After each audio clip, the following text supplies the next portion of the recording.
একজন নাস্তিক, একজন বামপন্থী, তারা আদর্শ বুক ফুলিয়ে বলতে পারে। তো আপনি মুসলমান হিসাবে আপনার আদর্শ বুক ফুলিয়ে বলতে পারেন না কেন? আপনার বাধা কিসের?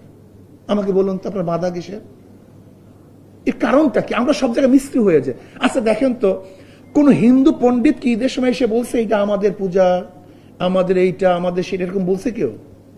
কিন্তু আমরা দেখবেন এই দুর্গা পূজার সময় আমরা মুসলমান আদর্শ বিকিয়ে দিয়ে সব কিছু উৎসর্গ করে দিয়ে মনে হয় এটাকে মিশ্র হয়েছে। এই মিশ্র হওয়ার নাম কি?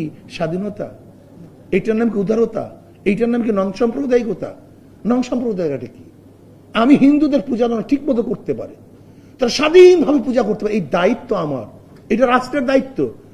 আমি গিয়ে সেখানে পূজা করব, এটা রাষ্ট্রের দায়িত্ব না। এটা আপনি কেন বুঝতেছেন না? আমি ঈদ পালন করবো, এটা আমার দায়িত্ব। কিন্তু সবাইকে ঈদ পালন করতে হবে, এটার নাম উদাহরণ নন সাম্প্রদায়িকতা। এটা আপনাকে কি শিখাইছে? এগুলো ঠিক না। যারা দেবীকে বিশ্বাস করে তারা দেবীকে নিয়ে আলোচনা করবে এবং আলোচনা করতে পারে। এই স্বাধীনতা দেওয়ার নাম হলো রাষ্ট্রের কাজ।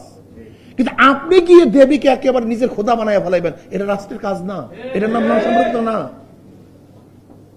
আমি বলতে চাই, একটা মুসলমানদের দেশের মধ্যে সমস্ত বিধর্মীদের তাদের ধর্ম পালন করার সম্পূর্ণ স্বাধীনতা থাকবে, এর নামই স্বাধীনতা। তার মানে এই নয় যে আপনি প্রত্যেক ধর্মের কৃষ্টি, কালচার, সংস্কৃতি নিজের মধ্যে নিয়ে আসবেন, এর নাম স্বাধীনতা, এটা না।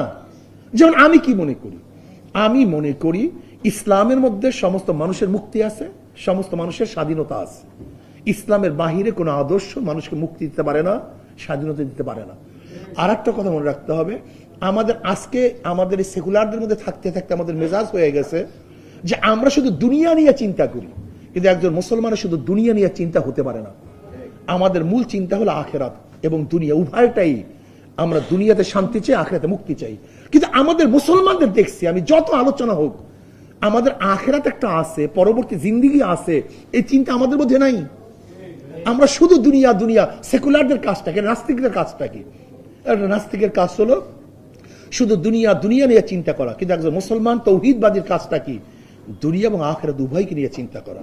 এই জন্য আমি মনে করি যতক্ষণ পর্যন্ত আমাদের মেজাজের মধ্যে দুনিয়া এবং আখিরাত উভয়ের মেজাজ না আসবে, ততক্ষণ পর্যন্ত ইসলামপন্থী থাকবো, তারা একদিন ধ্বংস হয়ে যাব। যারা মনে করবো শুধু দুনিয়া, রাজনীতি আমাদের মূল দায়িত্ব, তারা কিন্তু আদর্শের উপর থাকতে পারবো না, নষ্ট হয়ে যাবে আদর্শ। আর যারা মনে করি না আমাদের দুইটা কাজ, দুনিয়ায় মুক্তি, আখিরাতে শান্তি, এই দুনিয়ায় মুক্তি আখিরাতে শান্তি পাওয়ার জন্য আমরা যদি চেষ্টা করি, তাহলে এই মানুষগুলি স্বাধীন থাকতে পারবে, এই মানুষগুলি উন্নত হবে এবং চুরি হবে না, ডাকাতি হবে না, আল্লাহর কাছে জবাব দিতে হবে। এই চিন্তা যতক্ষণ পর্যন্ত না আসবে, চুরি বন্ধ করতে পারবেন না, ডাকাতি বন্ধ করতে পারবেন না। আজকে যারা ক্ষমতায় যেতে চায়, ক্ষমতায় না যাওয়ার আগেই তাদের অবস্থা আপনারা দেখেছেন। হীন এমন কোন অপরাধ নেই যে অপরাধ তারা করছে না।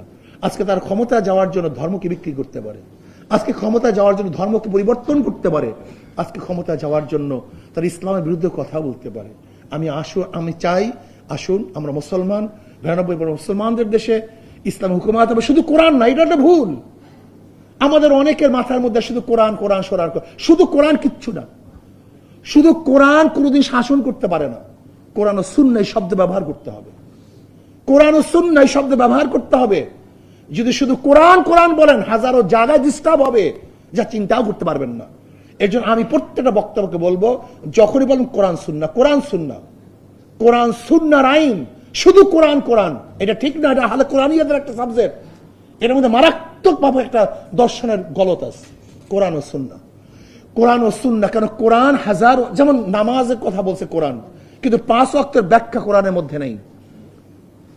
ইন্নাস সালাতা কানাত আলাল মুমিনিনা কিতাবাম মাওকুতা, ওয়াক্ত মতো নামাজ পড়া, কোন ওয়াক্ত কোন সময় শুরু হবে, এটা কোরআনের মধ্যে ব্যাখ্যা নেই। আপনি কিভাবে নামাজ পড়বেন আমাকে বলেন তো? রোজার গোটা ব্যাখ্যা, কিভাবে রোজা রাখতে হবে, কিভাবে রোজা ছাড়তে হবে, কোন সময় রোজা রাখতে হবে, কোন সময় রোজা ছাড়তে হবে, এর ব্যাখ্যা কোরআনের মধ্যে নাই। আপনি কোরআন দিয়ে কি করবেন আমাকে বলেন তো? হজের পুরো ব্যাখ্যা কোরআনের মধ্যে নেই, জাকাতের পুরো ব্যাখ্যা কোরআনের মধ্যে নেই। চুরি করলে কি পরিমাণ চুরি করলে, কখন চুরি করলে, কোন অবস্থায় চুরি করলে, এর ব্যাখ্যা কোরআনের মধ্যে নাই। কাজে আপনাকে অবশ্যই মনে রাখতে হবে, শুধু কোরআন কোরআন, এর মধ্যে শুভঙ্করের ফাঁকি, এটা আহলি কোরআনিয়াদের একটা স্লোগান।